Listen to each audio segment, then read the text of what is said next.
Juan capítulo 8, verso 41 al 47. Dice la palabra del Señor: vosotros hacéis las obras de vuestro padre. Entonces le dijeron: nosotros no somos nacidos de fornicación. Un padre tenemos que es Dios. Jesús entonces les dijo: si vuestro padre fuese Dios, ciertamente me amaríais, porque yo de Dios he salido y he venido, pues no he venido de mí mismo, sino que Él me envió. ¿Por qué no entendéis mi lenguaje? Porque no podéis escuchar mi palabra. Vosotros sois de vuestro padre el diablo, y los deseos de vuestro padre queréis hacer. El que ha sido homicida desde el principio y no ha permanecido en la verdad, porque no hay verdad en él. Cuando habla mentira, de suyo habla, porque es mentiroso y padre de mentira. Y a mí, porque digo la verdad, no me creéis. ¿Quién de vosotros me redarguye de pecado? Pues si digo la verdad, ¿por qué vosotros no me creéis? El que es de Dios, las palabras de Dios oye. Por esto no las oís vosotros, porque no sois de Dios. Padre bueno, te damos gracias, Señor, por esta lectura que acabamos de hacer de tu palabra. Y te pedimos, amado Señor, que tengas misericordia de cada uno de nosotros y que con un corazón dispuesto, un corazón enseñable, podamos entender lo que se nos dicen en estas letras, para que identifiquemos, amado Padre, con urgencia, cuál es nuestra verdadera identificación. Te lo pedimos, amado Dios, orando en el nombre de Jesucristo. Amén. Podemos tomar asiento, hermanos.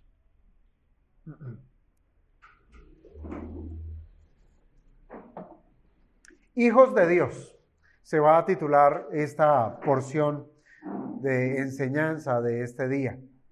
Y si usted lo piensa, desde la semana pasada, nosotros estuvimos aprendiendo, estuvimos estudiando acerca de la seguridad que tiene un creyente, ¿sí? ¿Cuál seguridad? Esa seguridad que no se posa en las cosas de la carne. Y recuerde que nosotros venimos del texto cuando se nos enseñó que no por ser descendientes de Abraham se tiene la libertad del pecado. No por ser descendientes de Abraham uno es libre de la ley. Ahora, en nuestros tiempos hay muchos que han querido soportar la salvación de sus almas solamente en la profesión de su fe, en lo que dicen ser, en lo que dicen creer.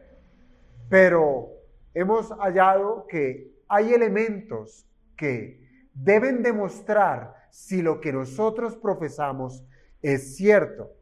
Mire, muchos dicen creer en Jesús, y usted lo sabrá y lo habrá escuchado. Pero parece que esos muchos, o una gran mayoría, no tiene claro lo que significa creer. Para muchos, creer simplemente se convirtió en una práctica de una religión fría, una religión en donde se vive, se actúa de una manera rutinaria, donde el esfuerzo por cumplir se convierte en ese precio a pagar por las bendiciones de Dios. Es decir, una religión por obras. Y ha sido tal ese acostumbramiento que, como los primeros judíos del primer siglo, se confiaron en ser descendientes de Abraham. Se confiaron de tener una religión bastante robusta en prácticas y en ceremonias. Pero hermanos, su diario vivir, lo que verdaderamente ellos eran, demostraron lo que sus obras estaban mostrando, lo que eran ellos, lo que realmente eran ellos. Y tal como esos judíos, y con gran tristeza, muchos hoy día viven en ese engaño, creyendo ser lo que no son. Y sus obras lo que hacen es testificar acerca de la verdadera identidad. O dicho de otra forma, no se identifican en nada con aquel en quien han dicho creer. Ahora la cuestión se hace más profunda, si usted se ha dado cuenta. O por decirlo de otra manera, se hace más espiritual. Una cosa es decir, ser un descendiente de Abraham. Pero otra cosa es decir, ser un hijo de Dios. Hermanos, es innegable lo privilegiados que fueron los judíos. No lo podemos discutir. Hay un gran privilegio en que ellos hayan sido el pueblo judío. Ellos recibieron, o al nacer, o al salir, o al proceder de los lomos de Abraham como pueblo, ellos gozaron de muchas virtudes, tales como cuáles, como los pactos, ¿cierto? La promulgación de la ley, el culto y las promesas. Así lo enseña Pablo en la carta a los romanos. Pero nada de eso les sirvió al no creer en lo que significaban esos pactos, esa ley, ese culto y esas promesas. De nada sirve si no se entiende qué es lo que significan esos elementos. Y recuerden que todo eso que recibió la nación de Israel eran sombra de la persona de nuestro Señor Jesucristo. Todo apuntaba a Jesucristo. Y ahora, estos judíos a quien tenían enfrente era a ese Cristo, al Cristo de Dios, lo tenían enfrente, quien con su vida, con sus palabras, con sus obras, testificó lo que él era, el Hijo, el unigénito Hijo de Dios. Y aún así estos judíos no le creyeron. Así como ser descendiente de Abraham, en ese caso, no sirve para nada, si no se vive conforme a lo que hizo el patriarca, nosotros podemos decir que muchos que se escudan en la religión cristiana padecen esa misma enfermedad. ¿Cuál? La de una falsa confianza. Y eso es lo que nos está llamando el Señor en esta mañana y aún desde el sermón de la semana pasada. Que seamos diligentes a evaluar lo que nosotros llamamos vida cristiana, a que evaluemos nuestro cristianismo, porque si nuestra confianza está en lo externo y no en Cristo Jesús, podemos estar engañados, tener una falsa confianza de salvación. Pero hermanos, eso se va a agudizar cuando no solo una persona confía en ser parte de una iglesia. ¿Usted no ha notado, hermanos, que hoy en día, y seguramente a lo largo de la historia de la iglesia ha sucedido, pero en nuestros tiempos se ha como avivado ese hálito de pertenecer a cierto ministerio o ser seguidor de cierto ministro o de ser partícipe de cierta denominación, como si en ello estuviera la seguridad de su salvación. Y no es así. Hay quienes, sí, han descansado en su confianza en un ministerio de renombre o incluso por confiar en sus propios estudios, en sus títulos o descansar en sus doctorados, qué sé yo, en sus estudios académicos, y que ahora ellos mismos que están descansando en las obras se digan hijos de Dios. Esto es algo que no tiene sentido y es lo que el Señor nos quiere aclarar en esta mañana. Por eso el primer punto que yo quiero tratar de este sermón tiene que ver con la paternidad de Dios. Ese es el primer punto a tratar, la paternidad de Dios, porque de eso habla el texto. Mire, y pudiéramos arrancar con una pregunta. ¿Quién es un hijo de Dios? Pues los judíos están diciendo, nosotros tenemos a Dios como Padre. Pero entonces debemos sí saber responder quién es un verdadero hijo de Dios. Estos judíos dijeron ser hijos de Dios, de la misma manera que dijeron ser hijos de Abraham. Es decir, ellos estaban confesando lo que ellos creían ser. Esa era su confesión, esa era su profesión. Ahora, el versículo 41 del capítulo 8 del Evangelio de Juan, fíjese cómo comienza. Comienza con las palabras de nuestro Señor Jesucristo, diciendo, vosotros hacéis las obras de vuestro Padre. ¿Sí? Y esto pareciera como la conclusión de lo que previamente se ha dicho. Recuerden, el Señor les dijo, si ustedes fueran hijos de Abraham, pues las obras de Abraham harían. Y nosotros en ese estudio llegamos a la conclusión que las obras de Abraham, ¿cuáles fueron? Las que provienen de la fe. Obrar por fe la palabra de Dios. Y lo que les está diciendo el Señor es, si verdaderamente ustedes fueran hijos de Abraham, actuarían por medio de la fe. Creerían en la palabra de Dios. Me creerían a mí. Ahora, con estas palabras del verso 41, el Señor, fíjese que Él está poniendo en duda que Abraham sea el padre de esos judíos. Él está diciendo, me parece que no es congruente. Me parece que lo que ustedes dicen ser no tiene sentido, porque ustedes no están haciendo las obras de su padre. ¿Y esto en qué resultó? Esto resultó como si los judíos hubiesen recibido un insulto, lo cual los llevó a ser más gravosos en su respuesta. ¿Qué continúa diciendo allí ese verso 41? Dicen los judíos, nosotros no somos nacidos de fornicación, un padre tenemos, que es Dios. Pues bueno, entonces vemos que parece una respuesta defensiva, ¿verdad? Es decir, no nos trates como si Dios no fuera nuestro Padre.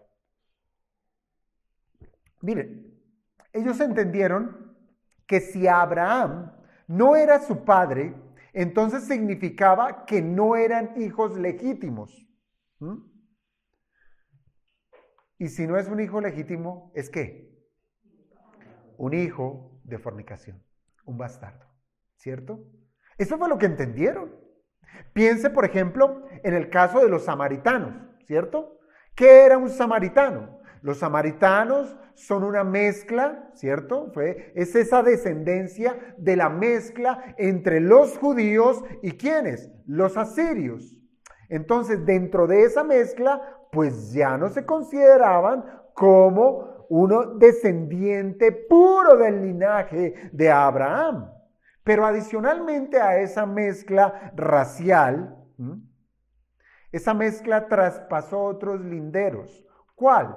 Pues los samaritanos comenzaron a desarrollar su propia versión del judaísmo, una propia religión. Claro, se parecía al judaísmo, pero tenía otros elementos. ¿Cuáles? Pues los que nacen de lo que es propio de una mezcla. Ellos empezaron a abrazar otras culturas. Ellos empezaron a aceptar las prácticas de las religiones paganas. Entonces, por ese lado, uno sí pudiera entender. Cuidado, si nos estás diciendo que no somos hijos de Abraham, estás queriendo decir que somos samaritanos. Estás queriendo decir que somos bastardos. Estás queriendo decir que somos hijos de fornicación. Entonces estos judíos ciertamente se sintieron gravemente insultados por Jesús. Y en lugar de ser, porque esto yo creo que era la intención de nuestro Señor Jesucristo. Siempre la intención de Cristo, siempre la intención de la Biblia es ir al corazón del hombre, es tocar la conciencia y decirle que es culpable, no para condenarle, sino para atraerlo al arrepentimiento. Pero en lugar de estos hombres de decir, oiga, ¿verdad? No hemos actuado como nuestro padre Abraham. Hemos actuado de una manera completamente ajena a la de Abraham. Pues debiéramos cambiar. No fue así. Ellos no fueron, no percibieron únicamente no percibieron su culpa. Y en lugar de ser acusados por sus conciencias, por no actuar conforme a la fe de Abraham, ellos se levantan en un orgullo, en soberbia, y se identifican con uno mayor. Dicen, somos hijos de Dios. Somos hijos de Dios. Hermanos, esta es una de las mayores tragedias de un corazón impenitente. De un corazón que no se ha arrepentido. Que en lugar de reconocer sus errores, ¿no le ha pasado? Que en lugar de reconocer sus errores, al sopesar las evidencias de las obras comparadas con lo que cada uno dice ser, es que soy cristiano, pero las evidencias son otras, en lugar de llevar a esa persona al arrepentimiento, de corregir sus actitudes, de corregir sus palabras, de corregir su manera de vivir, un corazón impenitente lo único que encuentra es el camino del pecado, el camino que el pecado traza. ¿Cuál? El del endurecimiento del corazón, con el cual una persona se niega a su condición de pecado. No se considera malo, no se considera pecador y se resiste. Y por el contrario, lo que hace es que se aferra más y más a una fe que no es genuina. Soy cristiano, pero vive como un impío. Pero soy cristiano. Esa es una fe muerta. Y eso era lo que estaba ocurriendo con estos judíos. No importa que nos acuses de que no actuamos como Abraham, pero somos hijos de Dios. Y de la misma manera, amados hermanos, que el Señor confrontó los argumentos de estos judíos al decir que eran hijos de Abraham, ahora va a hacer lo mismo con la declaración que hicieron los judíos. ¿Cuál? La de un Padre tenemos, que es Dios. Y yo pregunto, ¿qué tenían en mente los judíos para decir que Dios era su Padre? Sencillamente, hermanos, sencillamente, se trataba de un orgullo racial, de un orgullo nacional. ¿Por qué digo esto? Porque la idea de Dios como Padre no es muy clara en el Antiguo Testamento. No es muy clara, como sí lo es en el Nuevo Testamento. ¿No? En el Nuevo Testamento se encuentra de una manera más amplia, más expresa, esa relación que hay entre Dios como Padre y la Iglesia como Hijo. Ahora, la relación entre Dios y el pueblo de Israel en el Antiguo Testamento está descrito en términos de pacto. En términos de pacto. ¿Qué significa? Donde en un pacto se relaciona aquel que es soberano y los que son súbditos. Esa es la relación antiguo testamentaria. Ahora, para estos judíos, la noción de paternidad estaba asociada en esos términos, pero en esos conceptos de Dios es creador, nuestro Padre creador, Dios es nuestro sustentador. Por eso es que es común escuchar en las páginas del Antiguo Testamento y aún a los judíos de nuestros tiempos que se refieren a Dios es como Adonai o como Elohim, ¿cierto? Lo que significa Señor y Creador, respectivamente. Se refieren al Creador. Pero como Padre, es muy oscuro, muy vago ese concepto en ellos. Por lo cual, llamar a Dios Padre en este versículo tiene la idea implícita de que ellos son criaturas de Dios. Criaturas de Dios. Elegidos, sí, como su pueblo y bendecidos con sus promesas. Allí lo tenemos, a Dios como sustentador. Por tanto, la respuesta que ellos dan es como si ellos estuvieran diciéndole a nuestro Señor Jesucristo, cuando ellos dicen, a Dios tenemos como Padre, Es como si ellos estuvieran diciéndole al Señor, ¿es que acaso no te das cuenta de la herencia que hemos recibido? Efectivamente, somos hijos de Dios, somos judíos, somos descendientes de Abraham, hemos recibido las promesas. Y naturalmente debemos decir que eso es cierto, así lo fue. Dios llamó a este pueblo su primogénito, allá en Éxodo capítulo 4, versículo 22. Y por eso el mismo apóstol Pablo, en la carta a los romanos, él comienza ese listado de privilegios de ser judío con la bendición de la adopción. En Romanos 9:4 dice, de ellos es la adopción. Entonces no hemos de negar que estos judíos eran hijos de Dios, pero con ese pensamiento. Dios como creador, Dios como sustentador. Entonces, estos judíos estaban en lo cierto, en llamar a Dios su creador y su padre por adopción. Su padre por adopción. Y de la misma manera, hermanos, que estaban en lo cierto al decir que eran hijos de Abraham en la carne. Sus argumentos eran verdaderos. Pero así como lo aprendimos de las Escrituras, que una cosa es ser hijo en la carne de Abraham y otra ser hijo espiritual de Abraham, ahora el Señor va a hacer la distinción de quiénes son los hijos espirituales de Dios. Y lo primero que hace el Señor es enseñar cuál es la base de la doctrina de la adopción espiritual.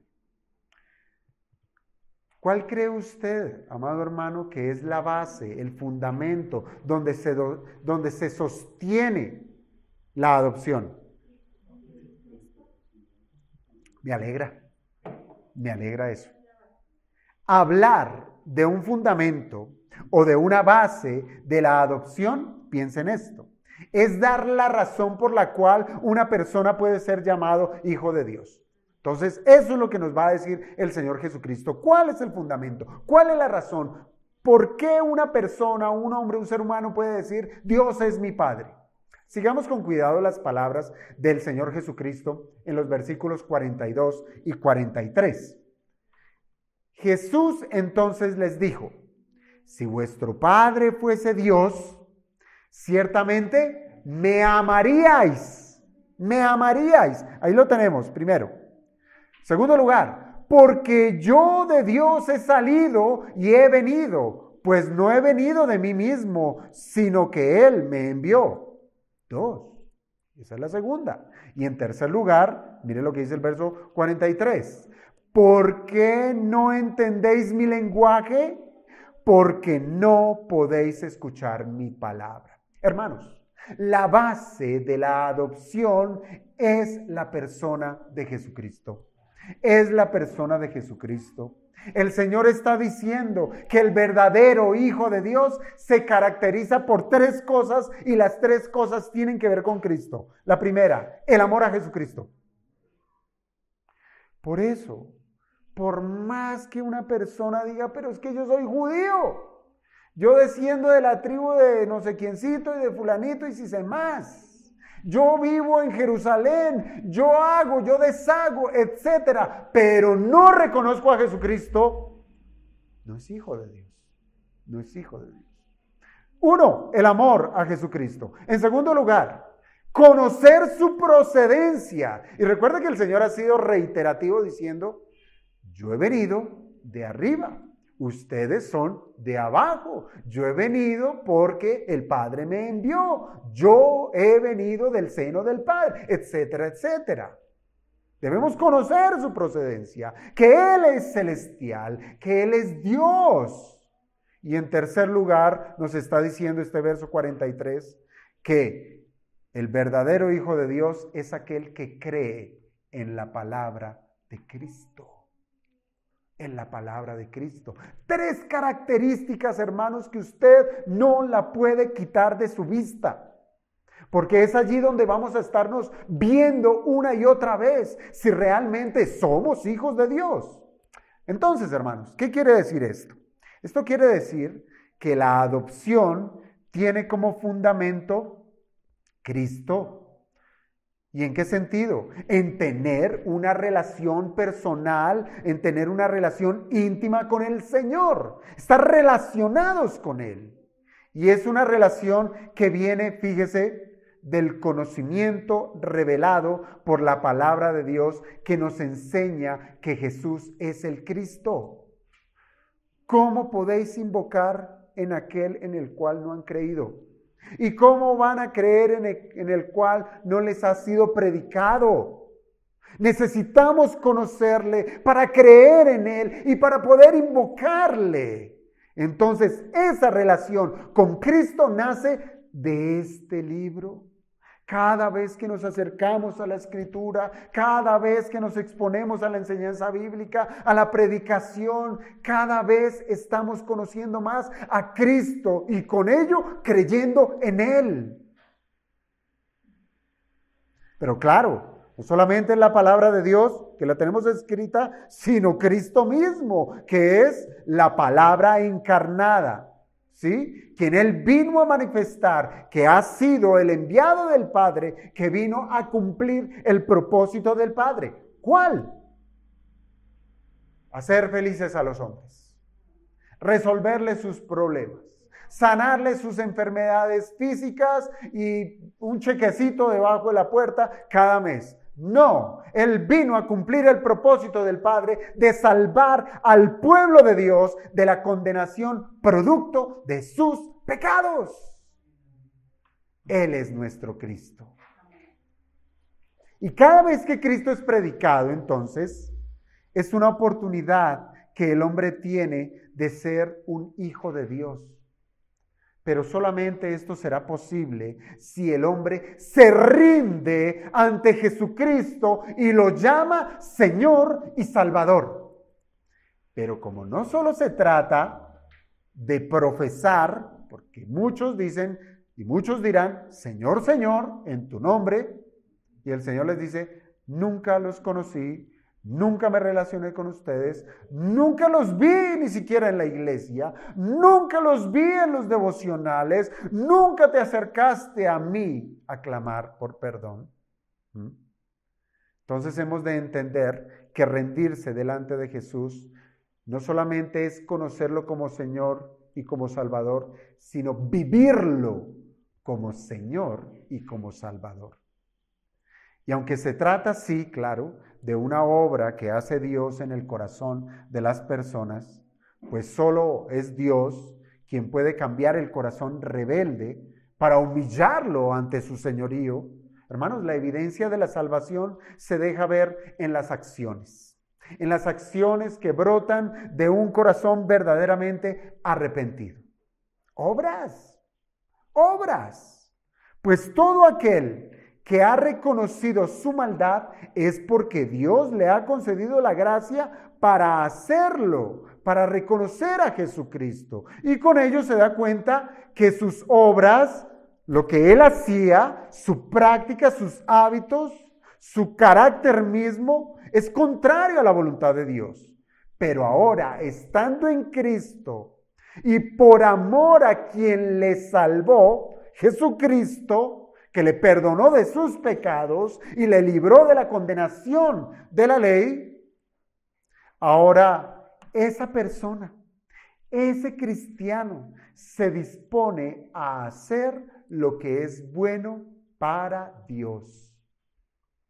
Allí está la diferencia. Esto es lo que marca la diferencia entre aquel que simplemente profesa ser cristiano y aquel que verdaderamente es cristiano. O puesto en las palabras que nos está presentando el texto, el que se dice ser un hijo de Dios y el que verdaderamente es un hijo de Dios. Bien dijo el Señor, el que me ama, guarda mi palabra. Guarda mi palabra. Y en esto se distinguen, hermanos, los que son adoptados por Dios, que buscan cumplir la voluntad del Padre. Y para cumplir la voluntad de Dios, lo cual significa amar a Jesucristo. Eso es sinónimo, hermano, no se le olvide. Amar a Jesucristo es cumplir la voluntad de Dios. Usted necesitará conocer a Jesucristo, necesitará creer todo lo que Él dice. Por eso es que, amado hermano, no es en balde que nos reunimos el día domingo. No es en balde que el Señor diga, 6 días trabajarás y harás toda tu obra, pero un día entre 7 vendrás a mí y me adorarás. Porque necesitamos conocerle, necesitamos creer en su palabra, porque es de allí, en ese conocimiento, que podemos relacionarnos con nuestro Dios. Si hasta este día usted se preguntaba si verdaderamente es un hijo de Dios, la respuesta usted la halla es en Jesucristo. Si Jesucristo lo salvó, entonces usted es verdaderamente un hijo de Dios. Pues así lo declara la Escritura. Y ya habíamos pasado por ese texto. Juan capítulo 1, versículo 12. Mas a todos los que le recibieron, a los que creen en su nombre, les dio potestad de ser hechos hijos de Dios. Cristo. Y la expresión visible de ser un hijo de Dios está en mostrar que verdaderamente usted ama al Salvador. Ojo, por eso es tan importante la cohesión que hay en la Escritura. Por eso es tan importante hallar cómo la armonía bíblica es más que evidente. Porque si cogemos solo una porción y decimos, ser hijo de Dios es sencillamente creer en Jesucristo, pues yo creo. Pero ahora el Señor nos está diciendo, pero sí, hay evidencias de esa fe, y es que me aman a mí. Y ese amor se manifiesta en creerme a mí y en obedecerme a mí. Así es que esa expresión visible de ser un hijo de Dios, está en mostrar que verdaderamente se ama al Salvador. Y la pregunta es, ¿cómo? ¿Cómo amamos al Salvador? Pues sometiéndonos a su señorío, obedeciendo su voluntad. De ahí para allá, todos son palabras. Palabras que se lleva el viento. Yo amo al Señor y lo amo cada 15 días, o lo amo cada mes, o lo amo en mi casa. Sí, yo soy libre de cómo amarlo, pero es que no es como nosotros querramos amar al Señor. Él ha dicho la manera concreta de cómo amarle. Y es su voluntad. ¿Y cuál es su voluntad? Todos la tenemos allí en la mano. La Biblia es la voluntad de Jesucristo. Es lo que Él quiere para que cada uno de nosotros tengamos la manera correcta de cómo amarle a Él. Pero si se dan cuenta, hermanos, es a Jesucristo a quien esos judíos se estaban resistiendo. Por eso es que hay una incoherencia en sus palabras. Somos hijos de Dios, pero no estaban creyendo en Cristo. No estaban creyendo en Cristo. Por lo tanto, llamarse ellos mismos hijos de Dios se trataba de un asunto ostentoso y para nada verdadero. Así es que espero, hermanos, que seamos confrontados con las Escrituras. Si nosotros decimos ser hijos de Dios, pretendiendo estar bajo su cuidado, bajo su protección, pues debiéramos saber responder si verdaderamente amamos a su Hijo Jesucristo. No simplemente de labios, pues también el Señor acusó a los judíos al decirles, este pueblo de labios me honra, pero su corazón está lejos de mí. Nosotros podemos decir muchas cosas con nuestra boca, muchas, y muy seguramente endulzar nuestras palabras, pero nuestro testimonio, nuestra vida práctica, es esa carta evidente, que evidencia lo que verdaderamente somos. Por tanto, hermanos, debiéramos evaluar nuestra conducta, frente a los mandamientos de Cristo, estar siempre cogiendo la Escritura y como aquel que pone su cara frente a un espejo para mirar su condición, así debemos acercarnos a la Biblia y ver qué es lo que demanda a quien llamamos nuestro Señor y Salvador. Pues la obediencia es la expresión de los que verdaderamente aman al Señor. Y de esa manera podemos tener la certeza que hemos sido incluidos en la familia de Dios. Porque recuerde, el que es hijo permanece en la casa. Permanece en la casa. Por tanto, si estos judíos no eran hijos de Dios, piénselo, si no eran hijos de Dios, y esto porque no creyeron en Jesús, entonces, ¿de quién eran hijos? Porque allí es donde queda la situación. Si no son hijos de Dios, entonces ¿de quién son hijos? Hermanos, hay señales, hay marcas que vistan a una persona de ser un hijo de Dios. Y aquel que no es hijo de Dios no puede confiarse en que hay un término medio. Como si uno pudiera decir, yo no tengo padre. Puede que su papá lo haya dejado, lo haya abandonado, o su papá se haya muerto, o su papá, lo que sea. Pero usted tuvo un papá. Mire, es triste, aquí abro un paréntesis. Un niño allá en el colegio, 3 años, ¿cuántos años? 3, 4 años.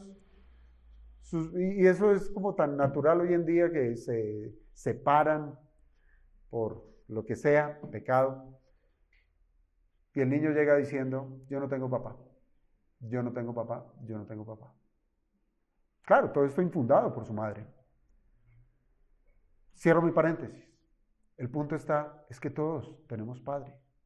Nadie puede decir, Dios no es mi padre. Yo no tengo padre. Sí, tiene un padre. Y este es nuestro tercer punto, los hijos del diablo. Y es impactante porque yo pregunto, ¿quién pudiera llamarse a sí mismo, mi padre es el diablo? ¿Quién lo haría? Bueno, yo creo que nadie llegaría a considerarse así, a menos que sea abiertamente un seguidor del maligno, ¿cierto? Que ya lo hay, eso sí, es más que evidente. Pero hermanos, la situación de estos judíos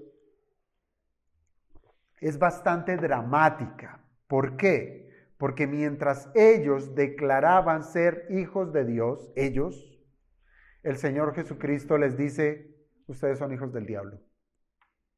Qué duro, ¿no? ¿A quién le gustaría que le dijeran, oiga, o que uno dijera, yo soy cristiano? Usted no es cristiano, es peor que un mundano, ¿sí? ¿A quién le gustaría eso? Pues bien, allí lo tenemos, verso 44. Vosotros sois de vuestro padre el diablo. Aquí ya no hubo nada de irse por los laditos, de frente.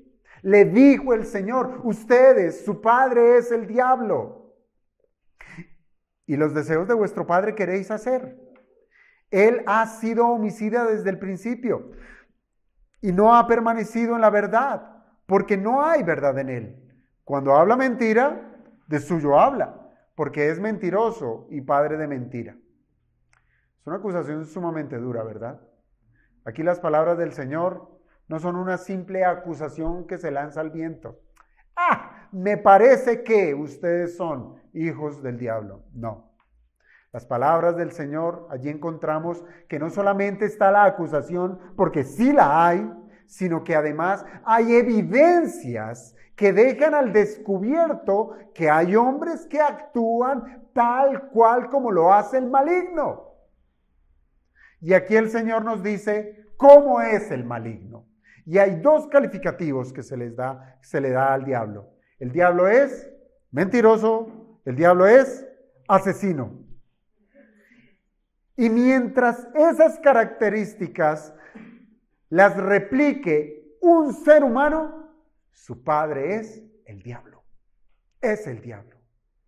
Entonces, más de uno pudiera estar pensando, bueno, yo no he matado a nadie, ¿cierto? No he matado a nadie. Y en cuanto a la mentira, ¿quién no ha dicho una mentira? Todos somos iguales. O todos somos hijos de Dios o todos somos hijos del diablo. Pero hermanos, nosotros no podemos considerar ni la mentira, ni el matar, el asesinato, como asuntos en los cuales podemos como buscarle la salida y esquivar esas cosas. Si mentir y asesinar es tenido en tan poco, déjeme decirle lo que hizo el diablo en el principio. Y desde el principio, porque no lo ha dejado de hacer. Cuando Adán y Eva gozaban de la bendición al estar en perfecta comunión con su Creador, el diablo se hizo presente como mentiroso y asesino.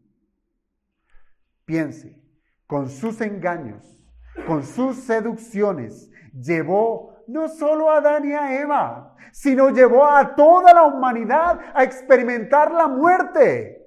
Él es asesino, él es mentiroso.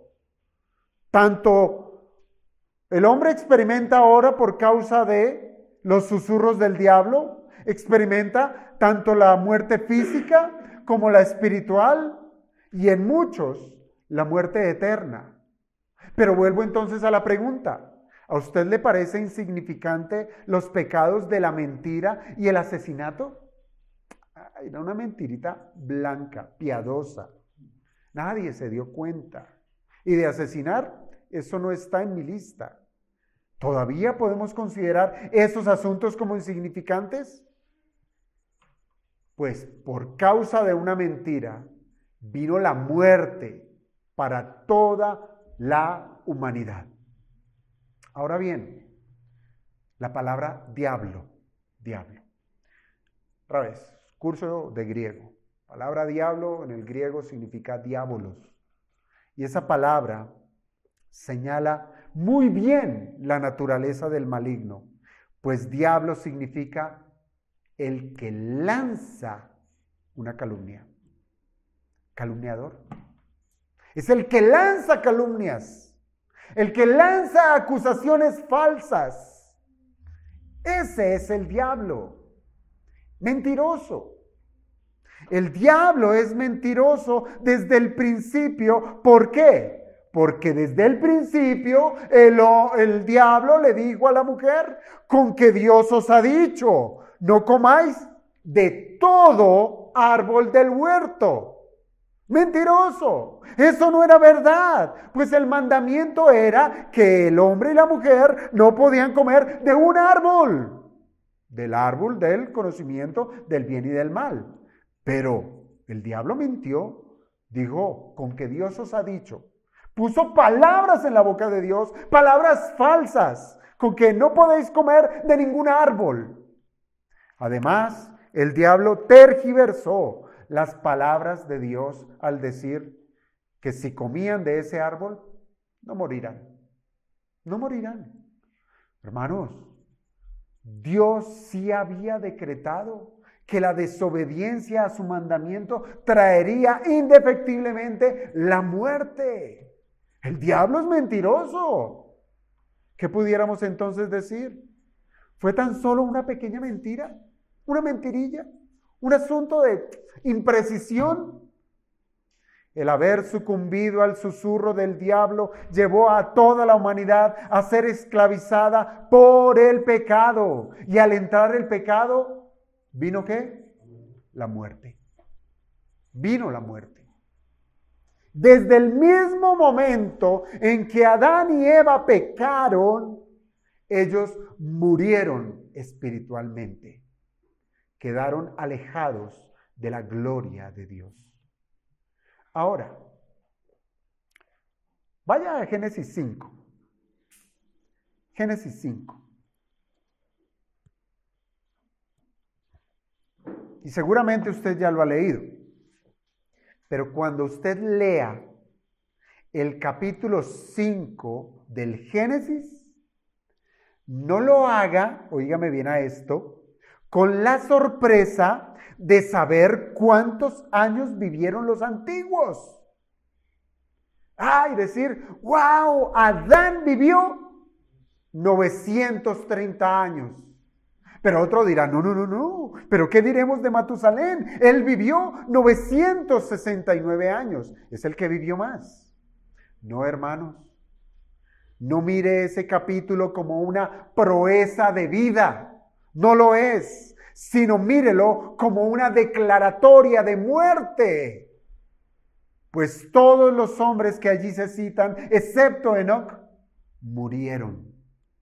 La muerte física testificando que la tragedia en la humanidad había sido consumada.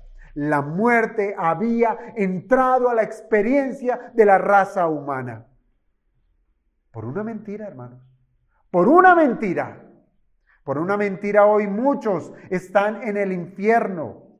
Por una mentira muchos de los que hoy están vivos irán a ese lugar y se perderán por toda la eternidad. Por una mentira. Es más que evidente, hermanos, que el diablo es un mentiroso. Un mentiroso. Pero es un asesino también. Y es más que evidente ello también. Y aunque sigue él usando esas mismas artimañas, como torpedeando la palabra de Dios, engañando a los hombres para que degusten del pecado, como si no hubiera consecuencias, hoy muchos lidian no solamente como la consecuencia de la agresión del maligno, sino que ahora actúan conforme al maligno. Cuando tanto Pablo como Pedro, ellos mencionaron en sus epístolas el carácter del diablo. Por ejemplo, Pedro, él dijo que el diablo es como un león rugiente, que anda como un león rugiente buscando ¿qué? ¿A quién hacerle un favor? ¿A quién pagarle bien por sus servicios? No, devorarlo. El diablo quiere destruir al hombre, quiere aniquilarlo. El diablo siempre desde el principio quiso el trono que Dios le había dado a Adán. Lo puso como señor de todo lo creado y eso lo quería Satanás.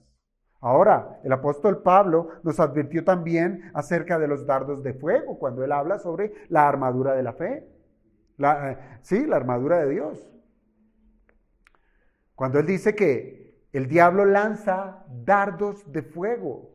¿A dónde? Aquí, nuestra cabeza. Manda ideas, manda pensamientos, tentaciones. ¿Para qué? Para que el hombre caiga seducido a sus propuestas malignas. Con sutilezas, hermanos, con sutilezas. Pero como les digo, el problema está en que hay personas que son hijos del diablo. ¿Por qué? Porque las obras de su padre, el diablo, van a replicar. Es decir, son asesinos, son mentirosos. Y es de esos pecados que nuestro Señor estaba señalando a estos judíos que los cometieron al rechazarlo a Él como el Hijo de Dios. Ustedes me rechazan a mí y es más que evidente porque ustedes obran como su padre el diablo, asesino y mentiroso. Veamos la acusación de asesinato en estos hombres. Algunos pudieran llegar a decir, bueno, se trata de una exageración. Pues hasta ese momento nadie le había quitado la vida a Jesús. Tan solo había sido una escaramuza, una consideración. Y es ahí, hermanos, donde muchos caen. Donde muchos hombres caen en el lazo del diablo. Al minimizar las prohibiciones de Dios. Al minimizar lo que Dios ha hablado en su palabra. Pues el Señor ha dicho en su palabra que el que odia a su prójimo es culpable de asesinato. Es culpable de asesinato. Y eso era lo que estaban haciendo los judíos. Deseaban matar a Jesucristo. No lo habían hecho hasta ese momento, porque sí lo llevaron a hacer. Pero hasta ese momento la obra no la habían hecho, pero su deseo en el corazón allí estaba, pleno, completo. Deseaban la muerte del justo. Piensa en el mandamiento, no matarás. El Señor en el Sermón del Monte les enseña a los que estaban allí, les dice, ustedes han escuchado de los antiguos, no matarás. Pero yo os digo, todo aquel que llame fatuo, necio, tonto, torpe a su hermano es culpable. Es culpable. Por tanto, el mandato de no matarás incluye todas las formas de violencia, tanto físicas como emocionales, que buscan ¿qué? Arrebatar la vida de otros. Todos los planes malévolos, óigase bien, conspiraciones, estratagemas diseñadas con ese fin, así como cualquier manifestación de ira pecaminosa, todo lo que tiene que ver con envidias y resentimientos, todo pensamiento, toda palabra y claro, toda acción maliciosa que busque hacer daño a los demás, cabe dentro de la prohibición, no matarás, no matarás. Por tanto, amados hermanos, hemos de evaluarnos cuántas veces hemos matado a nuestro prójimo, de palabra o de pensamiento. ¿Cuántas? Ahora, de todo esto lo sufrió nuestro Señor Jesucristo de parte de esos judíos. Y ahora bien, la pregunta, ¿podemos ser nosotros acusados de eso? ¿Podemos ser acusados de asesinato? Hermanos, si esa es, atención a esto, nuestra práctica habitual, en medio de las relaciones con nuestros semejantes, no podemos decir que Dios es nuestro Padre. No podemos decirlo, pues estaríamos actuando en completa oposición a Él y a su voluntad. Por el contrario, ese tipo de acciones reflejan el carácter malévolo del diablo. Mire qué fácil es parecerse al diablo y no a Dios. Ahora, por eso hago un fuerte énfasis, amados hermanos, en la práctica habitual. Porque como cristianos todavía somos pecadores y pecamos. Y podemos caer en este pecado, en desear el mal a alguien. Pero aún así, si verdaderamente somos hijos de Dios, el Espíritu nos lleva nuevamente a los pies de Jesucristo para que nos arrepintamos, para que restauremos lo que hicimos mal, para que recojamos nuestras palabras si se pudiera y poder darle solución a ese acto malo, perverso. Pero ahora veamos la acusación de mentirosos. Y esto sí lo podemos ver directamente de los versículos 45 y 46. Dice el Señor, y a mí, porque digo la verdad, no me creéis. ¿Quién de vosotros me redarguye de pecado? Pues si digo la verdad, ¿por qué vosotros no me creéis? ¿Por qué vosotros no me creéis? Piense por un momento. Un mentiroso no está dispuesto a aceptar lo que es verdadero. No solamente dice mentira, sino que no está dispuesto a recibir lo que es verdad. Un mentiroso no va a estar de acuerdo con la verdad, nunca. Y eso lo vimos en el carácter del diablo allá en el Edén. Que cada uno de sus ataques reflejaba que no estaba de acuerdo con la voluntad de Dios, no estaba de acuerdo con la verdad de Dios. Eso de la muerte, no estoy de acuerdo. Ahora estos judíos no estaban aceptando las palabras de Jesucristo, las cuales son verdad absoluta, pues solo Cristo es quien descendió del cielo para hablar ¿qué? Las palabras del Padre. Puede que ocurra, hermanos, que un hombre no le crea a otro hombre. natural, ¿cierto? Que así somos. Pero cuando se trata de la palabra de Dios, y más aún cuando se trata de la palabra encarnada, que es Cristo, quien testificó con su vida de obediencia, incluyendo el subir a la cruz del Calvario, él dejó en claro que todo lo que él había dicho era la pura verdad. La pura verdad. Un ejemplo. Ustedes recuerdan a ese oficial romano a los pies de la cruz de Cristo, que él fue testigo de todos los sucesos que acompañaron la muerte del Señor. ¿Qué exclamó este hombre? Verdaderamente, este era el Hijo de Dios. Es innegable, hermanos. Pero ahora piénselo. Estamos hablando de que era un romano, un pagano, un militar que le gustaba la sangre y la muerte. Ese hombre reconoció la verdad de Jesucristo. Mientras, volvamos a nuestra escena, tenemos a estos judíos, poseedores de la revelación de Dios, a los profetas, etcétera, y además religiosos, no creyeron en Jesucristo.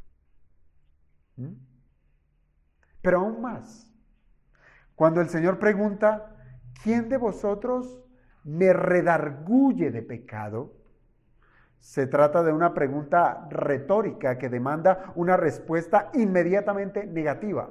Nadie me puede acusar de pecado. Nadie lo puede hacer.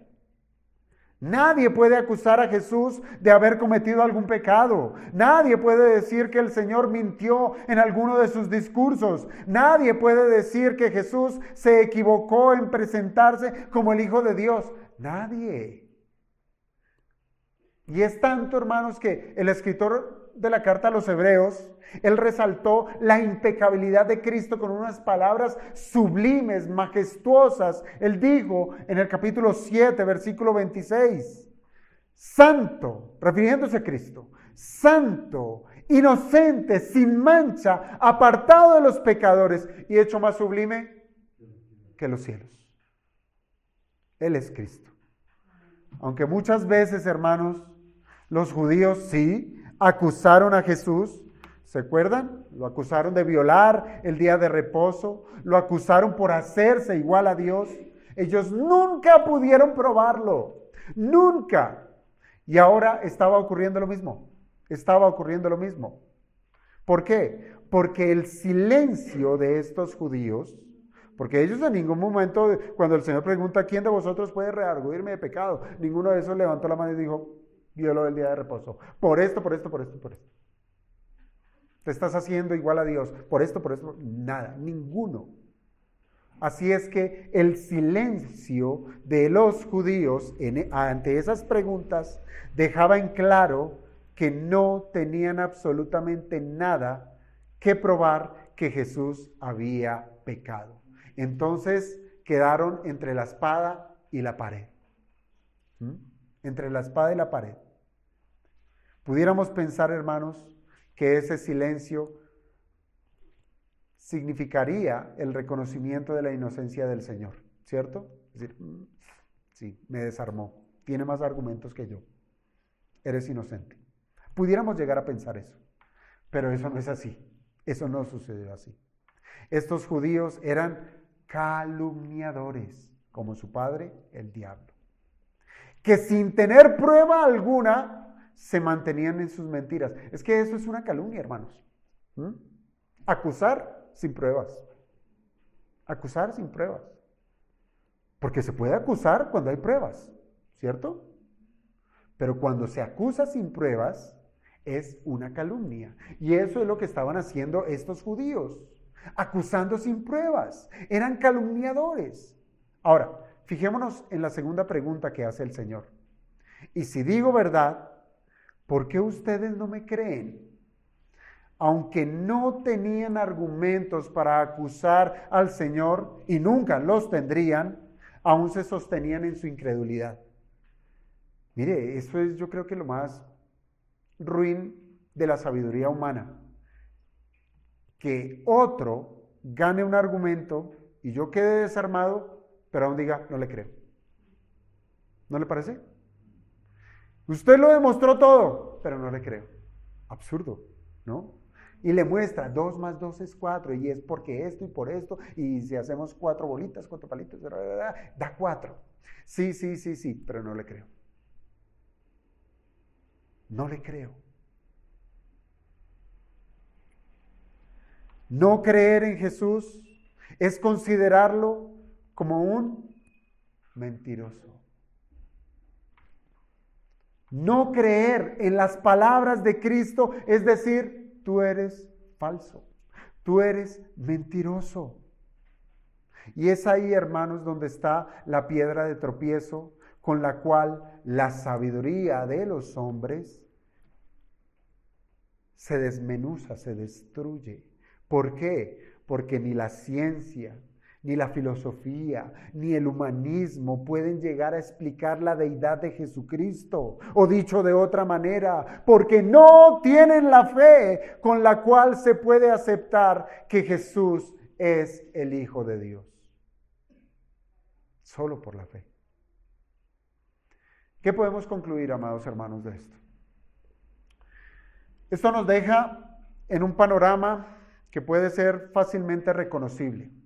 Tenemos evidencias. Están las pruebas sobre la mesa, ¿sí? Que expresan lo que cada quien es conforme a sus obras. Y así nos deja esta porción de la Escritura el día de hoy. Nos deja en la posición de ser un hijo de Dios o ser un hijo del diablo. No hay término medio. Y cada quien podrá verse en las distinciones que el Señor Jesucristo reveló en este escrito. Cada quien podrá ver sus propias marcas en su vida, de tal manera que el Señor concluye esta parte del discurso diciendo en el verso 47, el que es de Dios, las palabras de Dios oye. Por eso no las oís vosotros, porque no sois de Dios. Hermanos, y aquí entiéndase bien cuando dice las palabras de Dios oye. No es oír por oír.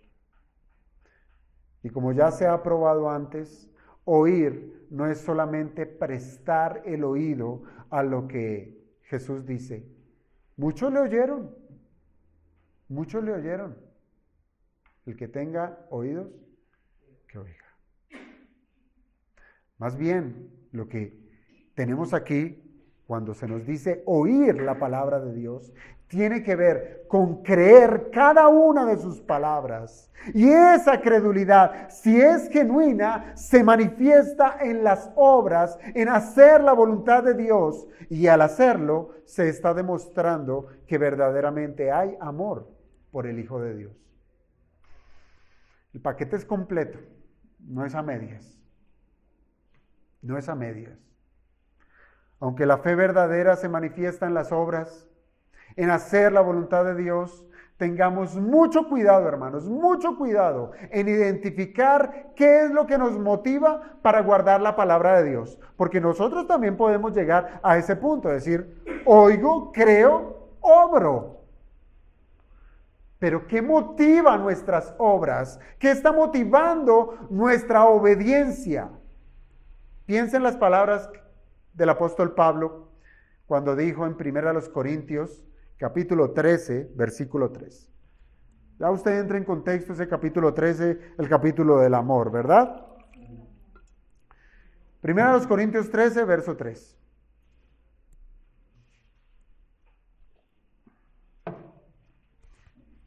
Él pone este caso.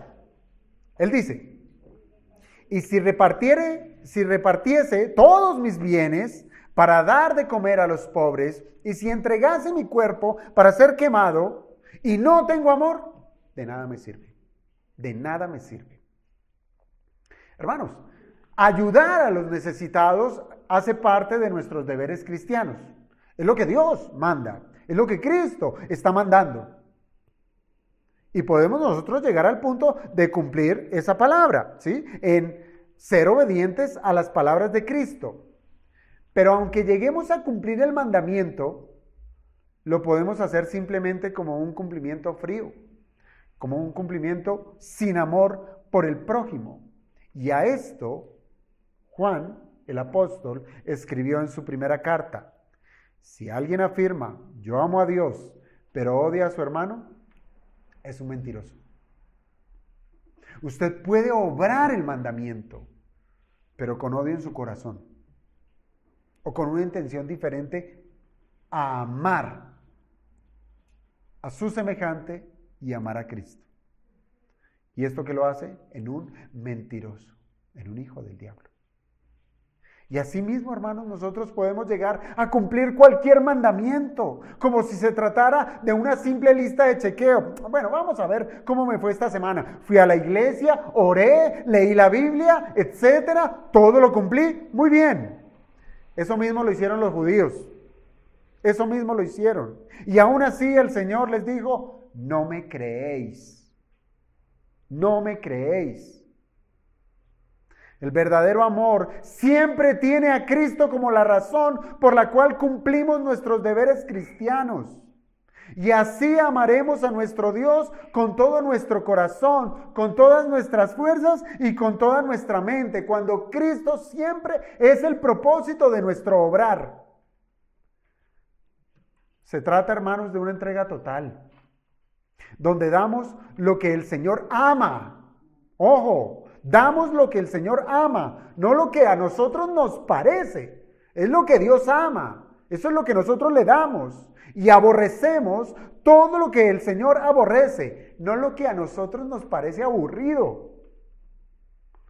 Y a eso nos abstenemos. No, es lo que Dios aborrece, eso aborrecemos. Si Dios ama las obras de justicia, amaremos las obras de justicia. Si Dios odia el pecado, aborreceremos el pecado. Hermanos, no lo hacemos por buscar una recompensa. Esto es ser malintencionado también. Obrar la voluntad de Dios, decir que amamos a Cristo, siendo obedientes a su palabra, pero porque tenemos la disposición de buscar una recompensa, hermanos, eso está mal.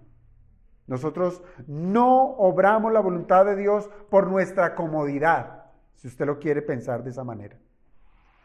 Ahora, no razonemos como lo hace el mundo. ¿Cómo lo hace el mundo? Si me conviene, lo hago. Pragmatismo, ¿verdad? Si me conviene, lo hago. Si no me conviene, pues no. Aunque bueno, siendo sinceros, amados hermanos, si somos sinceros, toda la palabra de Dios es perfectamente conveniente para los hombres. ¿Cierto? Todo nos conviene. Ahora, y si hemos de considerar, piénselo así, un ejemplo a seguir, ¿qué mejor que el de nuestro Señor Jesucristo, quien expresó el perfecto amor? Claro, Él expresó amor hacia su pueblo al entregarse en la cruz del Calvario. Obedeciendo también al Padre expresó el amor. Y es a ese punto al cual yo quiero apegarme, que debiéramos seguir el ejemplo de nuestro Señor Jesucristo, porque Él obedeció plenamente los mandatos del Padre. Todo lo hizo con el propósito de servir al Padre. Bien lo dijo el Señor, y lo habíamos pasado por allí también, en el versículo 29 del Evangelio de Juan. Mírelo usted. Porque el que me envió conmigo está. No me ha dejado solo el Padre, porque yo hago siempre lo que le agrada. Lo que le agrada. Yo le pregunto, hermanos, ¿puede usted hoy decir que ha venido a la iglesia porque esto es lo que le agrada a quien usted llama Padre? ¿Usted lo ha hecho por eso? ¿Porque esto le agrada al Padre, yo lo hago? ¿Puede usted hoy decir que por amor al Hijo de Dios está dispuesto a obedecer cada uno de sus mandamientos? Hermanos, abandonar el pecado y humillarse ante el señorío de Cristo debe ser nuestra meta. Debe ser nuestra expresión de amor hacia aquel que nos salvó. ¿O no queda otra? Y es que lamentablemente pueda que al día de hoy usted se haya dado cuenta que su cristianismo ha sido una réplica del judaísmo. Una religión hueca, una religión fría, eso sí, lleno de actividades religiosas, pero ninguna de ellas revela que usted es un hijo de Dios. Pero aunque ese fuera su caso, mientras haya vida, hay esperanza. Hoy el Señor llama al arrepentimiento. Hoy el Señor llama a que creamos en Él, a que confiemos en Él. Así es que no desperdicie más su tiempo. Hoy es momento, sí, de confesar pecados delante del Señor y decirle que somos culpables de asesinato, culpables de mentira, que somos calumniadores, que hacemos las cosas por conveniencia, que nos movemos en este mundo y que si acaso obedecemos es porque no tenía otra cosa mejor que hacer. Es tiempo de confesar esos pecados, porque el Señor, a todo aquel que viene a Él con arrepentimiento, Él lo recibe y le perdona. Vamos a orar, hermanos.